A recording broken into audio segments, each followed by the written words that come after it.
E aí, pessoal, tudo bem com vocês? Aqui quem fala é o professor Luiz e no vídeo de hoje a gente vai resolver uma questão da EAR do ano de 2022 que fala para a gente o seguinte. Em 24/9/2019, Vitor Vescoso, explorador marítimo, conseguiu, apesar da alta pressão, atingir a profundidade de 5.500 metros na fossa Moley. Em contrapartida, devido à baixa pressão atmosférica, a uma altitude de 18.000 metros, os líquidos presentes no corpo humano entram em ebulição mesmo estando na temperatura corporal normal, ou seja, 37 graus Celsius. Essa altitude é chamada de limite de Armstrong. Assinale a alternativa que indica corretamente a expressão da variação de pressão em função da variação de altura, tanto para altitudes como para grandes profundidades, e o respectivo referencial, sentido positivo indicado pela seta, para a posição H. Considere μ a densidade, é constante dentro de um mesmo meio. G, o módulo da gravidade, é sempre constante e ΔP é sempre proporcional a ΔH. Olha só, gente, para a gente poder entender essa questão, vamos lembrar do Teorema de Stevin, que fala para a gente o seguinte. Vamos pensar que a gente tem um fluido aqui qualquer e a gente tem dois pontos nele. A gente tem aqui o ponto A e aqui a gente tem o ponto B. O Teorema de Stevin fala para a gente que a diferença de pressão de A e B, entre A e B, vai ser dada pela diferença de altura associada entre eles. Quanto maior for a altura da coluna de fluido associada a um ponto, maior vai ser a pressão. Então, no ponto A, a altura de fluido vai ser maior. O que eu estou querendo dizer? Eu estou dizendo que acima do ponto A tem mais desse líquido, ok? E que enquanto B tem menos, olha aqui a alturinha dele, é pequenininha.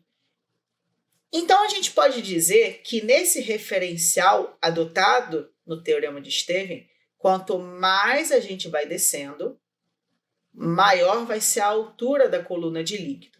E quando isso acontece, a gente vai ter que a expressão vai ser densidade do corpo, a aceleração da gravidade, vezes diferença de altura. Eu estou escrevendo aqui a expressão do Teorema de Stevin e ele naturalmente ele vai ter um referencial para baixo, ok? Então, nesse caso aqui, que a gente está analisando, a expressão, se a altura estiver apontada para baixo, significa que quanto maior for a profundidade naquele fluido, maior vai ser a pressão. Então, a gente vai ter ΔP igual a μ vezes G vezes ΔH. Luiz, mas e se eu inverter o referencial? Se você inverte o referencial, você tem que colocar um sinal negativo, ok? Então, aqui, invertendo o referencial, a gente vai ter menos μg vezes ΔH.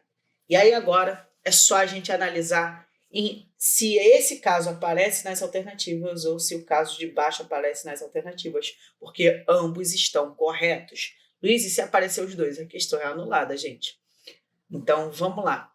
De cara, eu já posso excluir a letra D, porque ele manda aqui pra gente, ó, um mais aqui. Esse sinal de mais está somando, e a gente não tem sinal de mais somando, é um sinal de multiplicação.